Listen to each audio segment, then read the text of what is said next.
건조해지고 예민해지고 당겨지고. 이 문제를 해결하려면 오늘 영상 끝까지 보셔야 합니다. 각질은 대체 무엇이고 또 왜 생기는 걸까요? 각질은 보기 싫은 그런 나쁜 게 아니라 우리 몸의 가장 최전방의 방어막입니다. 이 피부 표피층에 밑에서부터 위에까지 세포들이 올라오면서 없어지고 하는 과정이 반복이 되는데 그게 총 28일, 약 한 달을 기준으로 평생 동안 이루어지고 있습니다. 구체적으로는 또 어떤 기능이 있을까요? 크게 세 가지를 생각해 주시면 될 것 같아요. 먼저 가장 중요한 수분을 지키는 보습막, 두 번째, 외부의 자극으로부터 지켜주는 방어막, 그리고 세 번째는 pH나 면역 반응을 담당하고 있어요. 각질층이나 이런 피부 장벽이 깨졌을 때는 속건조, 당김 이런 것들이 있을 수 있습니다. 건조하면 각질이 더 잘 생긴다, 이렇게 생각해도 되는 건가요? 정답일 수도 있고 오답일 수도 있는데요. 기본적으로 피부가 건조하게 되면은 아까 말씀드린 대로 이 피부 장벽이 손상이 됐잖아요. 피부 장벽, 이 각질층의 가장 첫 번째 기능이 뭐라고 했죠? 수분 보호. 맞아요. 바로 그 수분을 보호하는 건데 보호막이 깨졌으니까 그러면 수분 손실이 더 많아지겠죠? 그로 인해서 피부는 또 약해지고 각질이 분해되는 또 이런 기능이 깨지다 보니까 각질은 또 쌓이고 이게 반복이 돼서 점점 피부가 망가지고 각질이 많아지는 것입니다. 다른 외부 요인들도 있을 것 같은 게 또 어떤 것들이 있을까요? 방금 잘 질문해 주셨는데 사실 피부 질환과도 관련이 있거든요.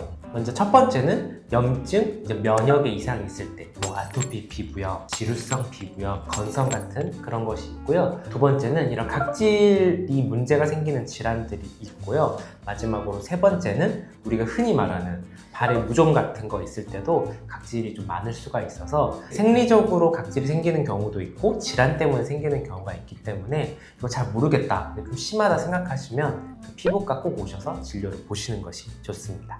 아로하 피부과로 오세요. 원장님, 각질이 너무 눈에 보이면 신경이 쓰이니까 계속 손으로 뜯거나 스크럽을 세게 하거나 하는 경우가 있는데 이러면 어떤 작용이 있을까요? 또 이것도 굉장히 중요한 이야기 중에 하나인데 각질층은 말씀드렸다시피 어차피 도도 알아서 떨어지는데 강제적으로 제거하는 경우에는 보호막이 약해지겠죠. 그래서 2차적인 그런 감염이 생길 수가 있어요. 저희 피부과에도 많이 오시는 것 중에 하나가 여성분들 네일 케어 많이 하시죠. 거스러미를 정리하면은 손톱이 이뻐 보이신다고 하시더라고요. 근데 얘도 사실 역할이 없어 보이지만 이 피부를 보호해주는 거거든요. 그래서 여기를 제거하고 나서 손톱에 염증이 막 빵빵하게 생겨서 오시는 분들도 생각보다 많아요. 그렇기 때문에 우리 몸을 지켜주는 자체적인 보호막을 일부러 손상을 시키는 건 사실 필요가 없다. 그렇다면 사람들이 흔히 쓰는 비판텐, 바세린, 유리아 크림 같은 거 이런 것들은 도움이 되나요? 저는 실제로 많이 추천을 드리고 있는데 바세린 같은 경우는 정말 단단하게 수분 증발을 막아주는 효과가 있기 때문에 건조하신 부위에는 많이 바르라고 말씀드리고 있고요. 비판텐 같은 경우는 워낙 오래된 의약품인데 비타민 성분이 있어서 재생이나 보습에 도움이 될 수가 있습니다. 마지막으로 세 번째는 유리아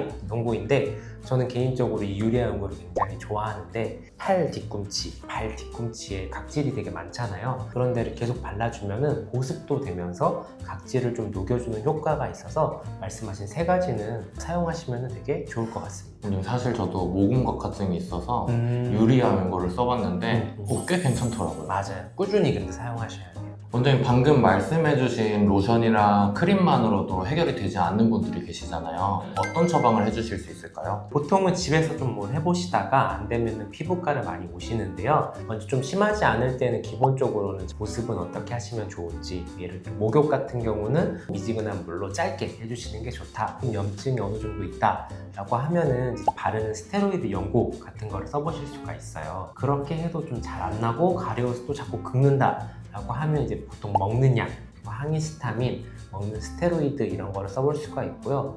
이런 거를 해도 정말 조절이 안 되는 분들이 있거든요. 그런 분들은 대학병원에서 심한 이런 습진 질환이 있는 분들을 좀 효과적으로 날 수 있는 그런 치료가 있어서 그 단계에 맞춰서 치료를 추천드리고 있습니다. 각질은 생리적인 증상이지만 만약에 너무 심하거나 염증이 있거나 이럴 때는 꼭 피부과로 오셔서 상담을 받아보시는 것이 필요할 수 있습니다.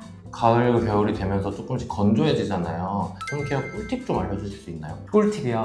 이런 거요? 알려주면 안 돼요. 저희 병원 먹어 살려야 되는데. 하지만 집에서 하시는 것도 정말 중요하시니까 피부 장벽이니 각질층은 무조건 없애는 건 좋은 일은 아닙니다. 먼저 체험부터 보면 자극을 주지 않고 부드럽게 보통 약산성, 저자극성 클렌저를 써주시는 것이 좋습니다. 다음으로는 보습을 해줘야겠죠? 얼굴은 대부분 되게 잘 바르시는데 생각보다 몸은 좀 신경을 안 쓰시는 경우가 많아요. 그 보습제를 화장실에 두셔가지고 샤워를 하자마자 물기를 닦고 3분 내에 발라주시면은 그냥 말랐을 때 바르는 것보다 보습력이 훨씬 올라가거든요. 스크럽은 자주 하시는 것보다 일주일에 한 번, 2주일에 한 번, 또 뻑뻑 문지르지 마시고 이렇게. 그리고 비타민이나 오메가3도 이 각질층을 잘 보존하는 데 도움이 될 수가 있겠습니다. 또 가장 마지막으로 또 강조하고 싶었던 건 저번 시간에 저희가 이야기했던 선크림? 그렇죠. 자외선 차단제도 가장 좋은 보호막이기 때문에 꼭 잘 발라주셔야 돼요. 만약에 이 자외선 차단제가 뭔지 어떻게 해야 되는지 모르겠다고 하시면은 저번 영상을 꼭 확인해 주시면 돼요.